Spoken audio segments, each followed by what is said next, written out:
3 Lessons of Statesmanship. Good morning, this is Ron. Welcome to Storytime.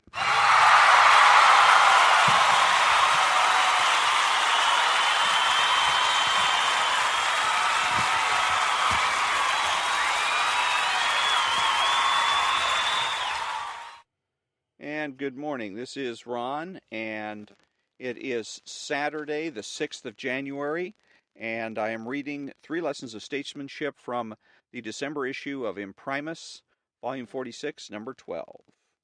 Wars and rumors of wars are all around us. At Hillsdale College, we've been thinking about the greatest of all wars, the Second World War. If we study that war and the actions of its profoundest statesmen, we can find some lessons to guide us today. We think of World War II in part because of a fine film has just come out about the beginning of that war. The film is called Darkest Hour, and we know and admire its lead actor Gary Oldman and his producer Doug Urbanski, both of whom will be visiting our campus soon.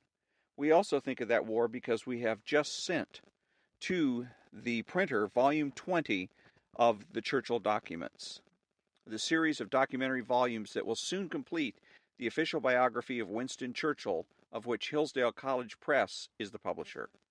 Volume 20, entitled Normandy and Beyond, ends on December 31st, 1944.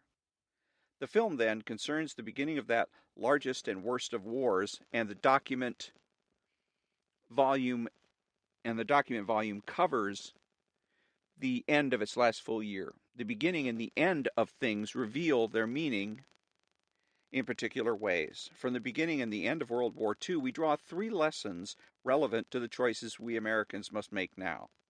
The first lesson of the war concerns what Churchill called the profound significance of human choice and the sublime responsibility of men.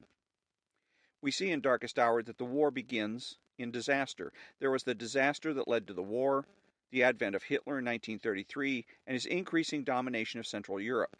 In 1940, the disaster extended across Western Europe to the Atlantic. Beginning the very day Winston Churchill became Prime Minister of Great Britain, Hitler launched his armies west across Belgium and France to begin an utter rout. No one, including Churchill, believed that a great nation like France could be overcome in a matter of weeks. But that is what happened. The British Army escaped from Dunkirk back to England by the skin of its teeth. This military crisis gave rise to the political crisis that is portrayed in the film. With the fall of France, Britain stood alone, decisively inferior in military power to the Nazis. The only thing that could save it was the English Channel, and ultimately, as Churchill believed, the entry into the war of the United States. As France fell, the greatest air battle in history commenced over the Channel. The Royal Air Force, like the army that escaped Dunkirk, survived by the skin of its teeth. Had it failed, the German army could have crossed the Channel, and London itself would likely have fallen. In Darkest Hour, we see in dramatic detail the British cabinet battle over whether to continue the war. Mussolini of Italy, Hitler's ally but not yet a combatant, offered to organize a peace conference. Some in the British cabinet wished to take Mussolini up on the offer. Churchill thought that if a peace conference were to open, the British war effort would collapse. He resisted this skillfully, sometimes quietly, finally eloquently, in a series of steps that make the culmination of the film. And here's the first lesson. It is not trends, but choices that matter most at the key moments of history. These days, we tend to think of history as a story of great sweeping trends and evolutions. We imagine that forces gather and play themselves out over time, and we humans are merely the pawns with which they play. This is one reason so many are often quick to believe that the United States is in an eclipse, that new emerging powers, younger, more numerous, and located on the Eurasian center of the world population, will overcome us. The day on which Churchill put an end to the idea of a peace conference was May 28, 1940.